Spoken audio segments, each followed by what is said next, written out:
A paz e a graça de nosso Senhor e Salvador Jesus Cristo seja com você, sua casa e sua família, em nome de Jesus. Bem-vindo ao nosso encontro com Deus. Mais um dia aqui nos encontramos com o Senhor para meditar na palavra e para crescermos na graça e no conhecimento do Senhor Jesus, né?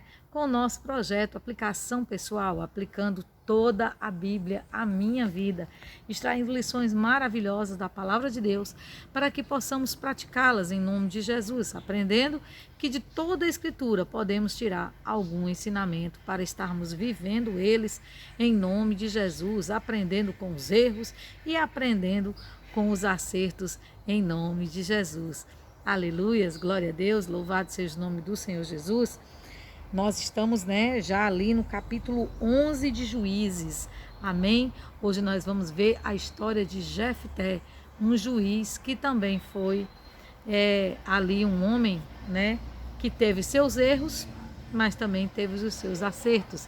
Aleluias, glória a Deus. Lembrando que aqui nos comentários você pode deixar o seu pedido de oração, você pode deixar algum questionamento de alguma palavra que você leu na Bíblia ou alguma pregação que alguém pregou e você achou aquilo estranho e quer tirar a dúvida, amém?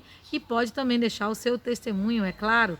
Se sentir no coração, se inscreve no canal, deixa o teu like, compartilha esse vídeo com pessoas que também queiram estar assim, crescendo na graça e no conhecimento do nosso Rei.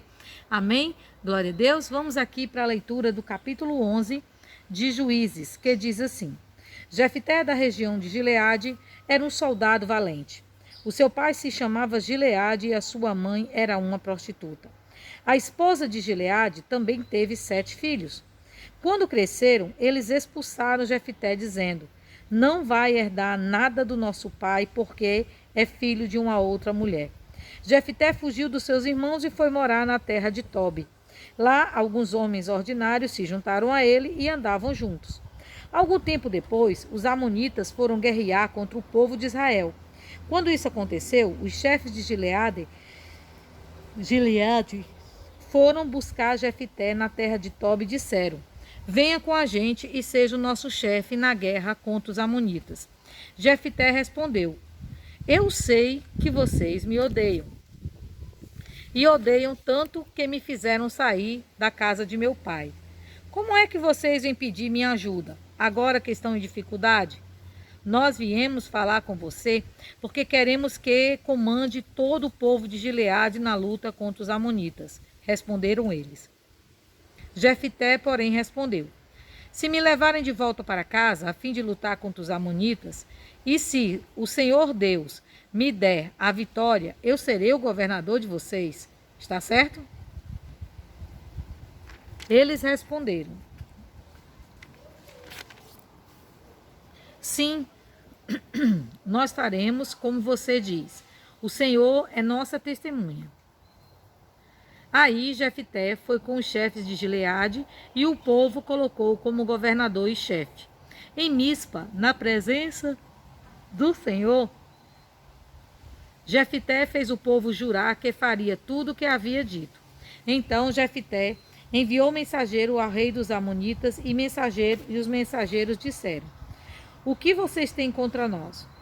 Por que invadem o meu país?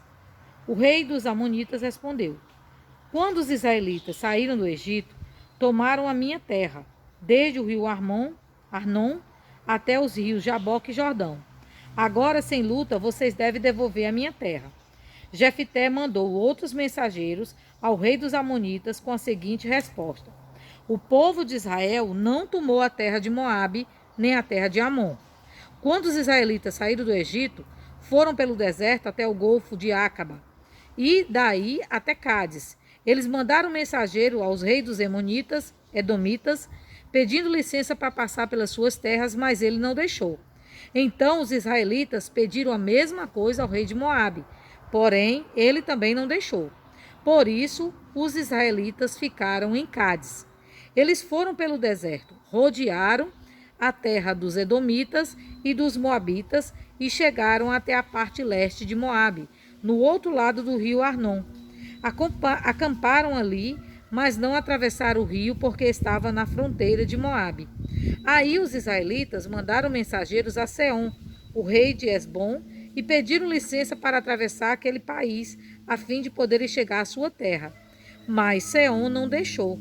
Levou todo o exército, acampou em Jaza e atacou o povo de Israel. Mas o Senhor, o Deus de Israel, fez com que os israelitas derrotassem Seom e todos os seus homens. E assim os israelitas conquistaram toda a terra que era dos amorreus. Tomaram toda a terra dos amorreus, desde o rio Arnon ao sul até o rio Jaboque, ao norte, e desde o deserto a leste até o rio Jordão a oeste. Assim foi o Senhor, o Deus de Israel, quem expulsou os amorreus por seu povo e os israelitas. E agora vocês querem tentar tomar a terra de volta. Podem ficar com tudo o que temos. O Deus de o que não, deixa eu corrigir aqui, gente. Podem ficar tudo o que quemos, o Deus de vocês lhes deu. Mas nós vamos ficar com tudo o que o Senhor nosso Deus conquistou para nós. Você pensa que é melhor do que Balaque, filho de Zippor, que era rei de Moabe? Será que alguma vez ele desafiou Israel? Quando foi que ele guerreou contra nós? Durante 300 anos, o povo de Israel morou em Hesbom e Aroé. Morou também nas cidades vizinhas e em todas as outras cidades da margem do rio Arnon. Por que foi que vocês não tomaram essas cidades de volta durante todo esse tempo? Não, eu não fiz nada de errado contra vocês. Vocês é que fazem mal, querendo lutar contra mim. O Senhor é o juiz. Ele decidirá hoje entre os israelitas e os amonitas. Mas o rei dos amonitas não quis ouvir a mensagem de Jefté, que ele havia mandado. Então o Espírito do Senhor dominou Jefté. E ele atravessou Gileade e Manassés e voltou para Mispe em Gileade. Dali foi para Amon e prometeu ao Senhor o seguinte: se fizeres com que eu vença os amonitas, eu queimarei em sacrifício aquele que sair primeiro da minha casa para me encontrar quando eu voltar da guerra. Eu o oferecerei em sacrifício a ti. Então Jefté atravessou o rio para lutar contra os amonitas e o Senhor lhe deu a vitória. Ele derrotou os amonitas desde Aroé até perto de Minite, 20 cidades ao todo, e continuou até Abel-Queramim. Houve uma grande matança e os israelitas derrotaram os amonitas. Quando Jefté voltou para casa, em Mispa, a sua filha saiu ao seu encontro, dançando e tocando pandeiro. Era filha única. Ele não tinha mais nenhuma filha ou filho. Quando Jefté viu, ficou desesperado e rasgou as suas roupas e disse: Aleluias. Ah, minha filha, você está partindo meu coração. Por que tem de ser você quem vai sair, quem vai sofrer? Por que tem de ser você quem me vai fazer sofrer? Eu fiz uma promessa a Deus, o Senhor, e não posso voltar atrás. Ela respondeu: se o Senhor fez promessa ao Senhor Deus, faça de mim o que prometeu. Pois o Senhor Deus deixou que o Senhor se vingasse dos seus inimigos amonitas. E continuou: só peço uma coisa, deixe que eu vá com as minhas amigas pelos montes e chore durante 2 meses, porque nunca chegarei a ser mãe. E o pai deixou que ela fosse por 2 meses. Então, ela e suas amigas saíram pelas montanhas chorando. Ela nunca chegaria a ser mãe. Depois de 2 meses, ela voltou para o seu pai, e ele fez o que havia prometido a Deus. Assim ela morreu virgem. Daí veio o costume de as mulheres israelitas saírem durante 4 dias, todos os anos, para chorar pela filha de Jefté, o Gileadita. Aleluias, glória a Deus, louvado seja o nome do Senhor. É uma passagem bem forte, né? Que nós podemos tirar lições tremendas. Primeiro aqui, nós vemos que Jefté, sendo filho de uma prostituta, quando seus irmãos cresceram, o expulsaram. porque eles olharam para a herança, né? E Jefté sai do meio da família e vai ali morar naquela terra de Tobi, né? E ali alguns homens, né, que de má índole se juntaram a ele e formaram ali aquele tipo bando, né? E nós vimos que com o tempo aconteceu que o povo de Israel ele foi ameaçado pelo povo de Moabe. E ali nós vemos que eles não tinham condições e viram justamente em Jefté um homem de guerra que poderia vencer aquele povo de Moabe. Então, eles chegam e com uma proposta, né? Como se eles não tivessem feito nada. Aí ele pega e passa em face deles. É interessante, vocês me expulsaram da casa do meu pai e agora querem que eu volte para lutar por vocês? Aí eles, não, se você voltar, a gente te coloca como líder do nosso povo, não apenas um que vai herdar, né? Então, qual é a primeira lição que eu tiro dessa palavra? Não devemos nunca, jamais, deixar que a nossa ganância, que a nossa vontade, ela venha a tentar destruir vidas, né? Você vê que a vida de Jefté aqui poderia ter sido totalmente destroçada se não fosse Deus na vida dele. Você vê que ali os irmãos foram obrigados a pedir a ajuda dele, mas pela vontade deles isso não aconteceria.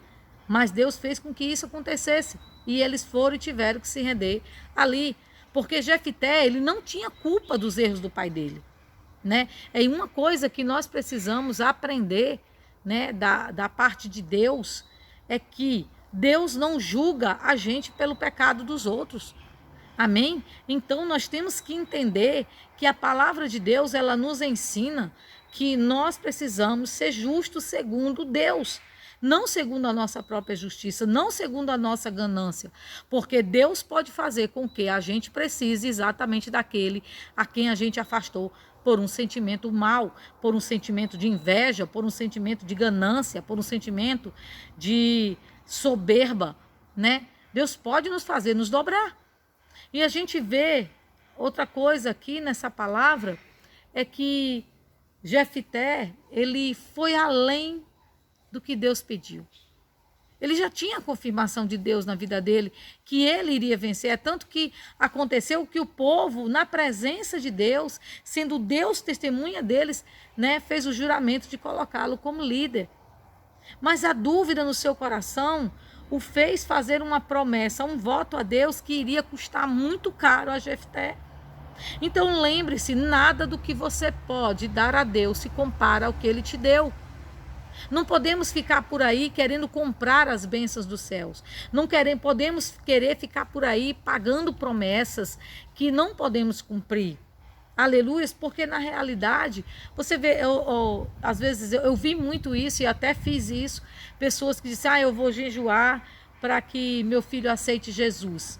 Eu vou jejuar para que essa causa na justiça seja alcançada. Gente, a gente tem que entender o seguinte, o teu jejum, ele não te alcança a bênção. O que o jejum faz é quebrantar a tua carne para você chegar mais perto da presença de Deus. E quando você mais perto da presença de Deus chega, mais Ele ouve a sua voz, mais Ele ouve a sua oração. E, corrigindo até melhor, você fica mais sensível para ouvir Deus falar na sua vida. Isso é o que realmente acontece com o jejum. O jejum, ele quebranta a carne. Você não faz jejum para alcançar a bênção. Não existe isso. Você faz jejum para quebrantar a sua carne, para chegar perto de Deus, para ouvir Deus falar contigo, mediante o pedido que você está fazendo a Ele. Você está entendendo? Então, essa coisa assim, Senhor, se o Senhor me der um emprego, eu te dou o meu primeiro salário. Se você realmente quiser fazer isso, amém.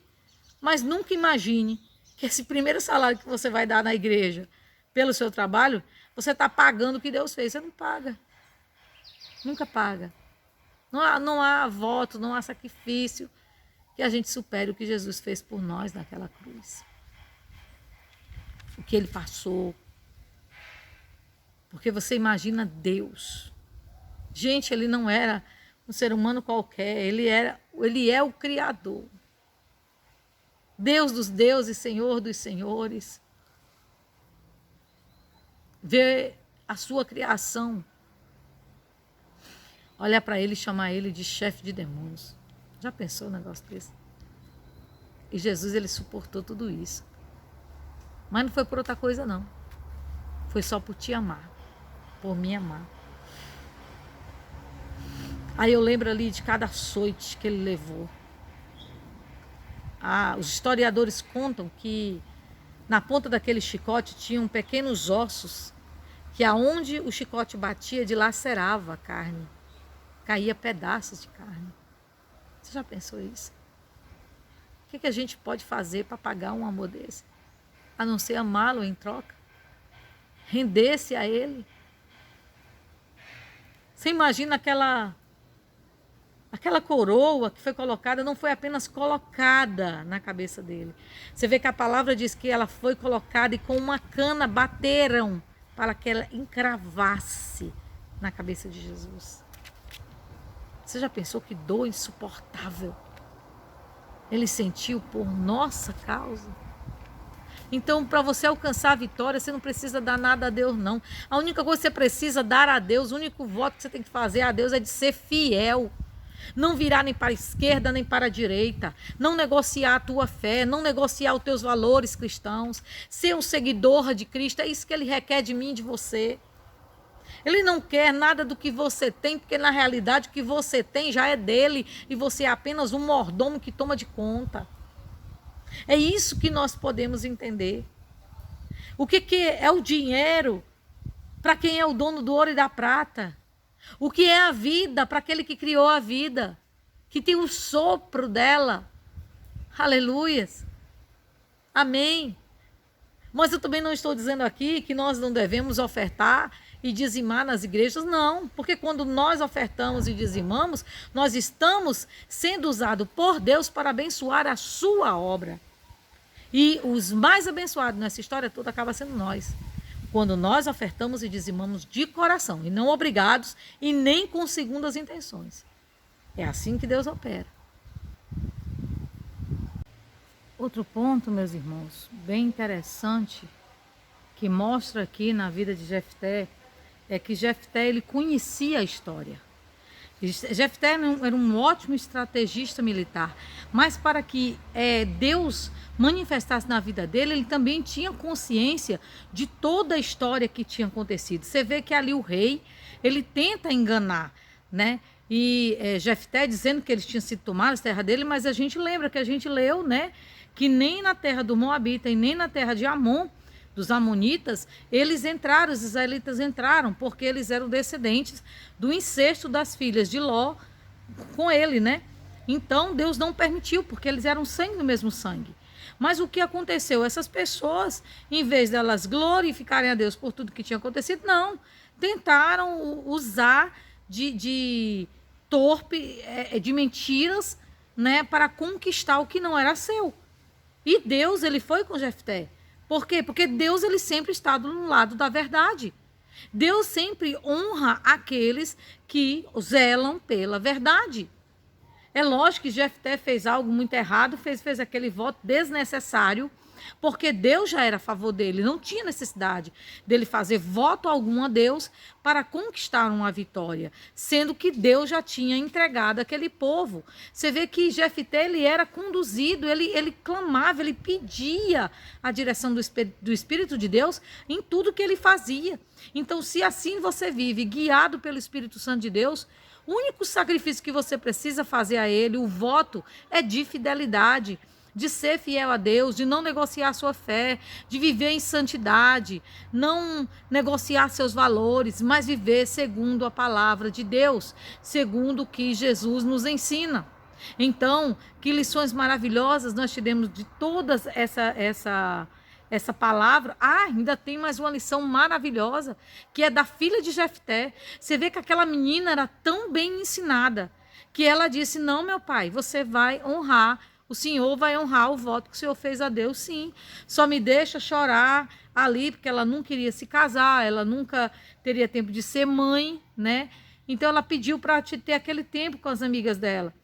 Mas aquela menina, ela voltou para o pai, ela honrou o compromisso do pai dele.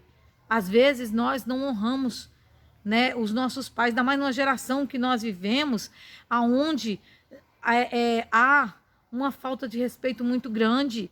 Você não vê mais as pessoas chegarem e pedir benção pai, benção mãe, benção avô, benção avó. Não, é você, não tem mais Senhor. Não existe mais o respeito por aquela pessoa que se doou, que deu a vida, que... Puxa vida, muitas vezes tem pais e mães que abrem mão de seus sonhos para criarem seus filhos. E esses filhos crescem e não sabem ser gratos. Coisa que a gente não vê na filha de Jefté. Jefté, ela era realmente temente a Deus e ela honrava o seu pai, né? Então, são lições maravilhosas que nós tiramos da história de Jefté. Primeiro, não te fica constrangido porque alguém te calunia ou alguém se levanta contra a sua vida. Entregue a Deus, não precisa você ir atrás, porque Deus vai atrás por você. Deus, ele é o Deus da justiça, ele é o Deus que vai na frente, mas nós tão somente precisamos estar ali disponíveis para ele trabalhar em nossa vida, em nome de Jesus. Segundo, seja um conhecedor do que te cerca, um conhecedor da palavra, um conhecedor. Não viva nesse mundo como uma pessoa alienada, que não tem noção do que está acontecendo, do que deixa de acontecer. Tem gente que diz assim, eu não vou estar vendo notícia, para que essas notícias contaminam? Gente, a gente não pode viver alienado. A gente tem que viver consciente de onde a gente está vivendo e as profecias que estão se cumprindo. Amém? Nós não podemos fugir da realidade que nos cerca, mas nós temos que estar cientes dessa realidade. Amém? Para que nós possamos usar essa realidade em nosso favor, que foi exatamente aquilo que Jefté fez. E outra, não duvide de Deus na sua vida. Não precisa você fazer voto ou sacrifício a Deus para ele te honrar, se você já o honra. Amém? Em nome de Jesus. E por último, seja temente ao Senhor e deixe ele operar em sua vida, em nome de Jesus. Amém? Deus amado, Deus querido, obrigado, Deus, por tudo que tens feito em nossas vidas. Pai, nos ensina, Senhor, com a vida de Jefté, de sua família, os erros, os acertos, e que possamos, Senhor Deus, desviar-nos dos erros e repetir os acertos. Que possamos, Senhor Deus, estar com a nossa vida ligada em Ti. Pai, te apresentamos os cadernos de oração, te pedimos que o Senhor visite cada vida, meu Pai, em nome de Jesus, trazendo cura, trazendo restauração, trazendo libertação, trazendo graça, trazendo virtude sobre a vida de cada um que comigo clama, que conosco clama nesta hora, em nome de Jesus. Abençoa nossa casa, nossa vida, nossa família, coloca por terra todo mal, toda enfermidade, toda e qualquer seta do inferno, palavra maldita contra nossa vida, caia por terra em nome de Jesus, e que a tua bênção, que não acrescenta dores, seja viva e eficaz no nosso viver. Assim, meu Deus, nós te agradecemos, nós te louvamos, te bendizemos e te glorificamos em nome de Jesus. Se algum, Senhor, fez algo que desagradou a ti, que o Senhor possa perdoar mediante o arrependimento dos nossos corações, em nome de Jesus. Amém. Graças a Deus, o Senhor te abençoe. Fica na santa e gloriosa paz do Senhor e não esquece essa palavra. Seja fiel, conhecedor, prudente e não se apresse. Amém? Em nome de Jesus. O Senhor te abençoe. Fica na santa e gloriosa paz do Senhor Jesus.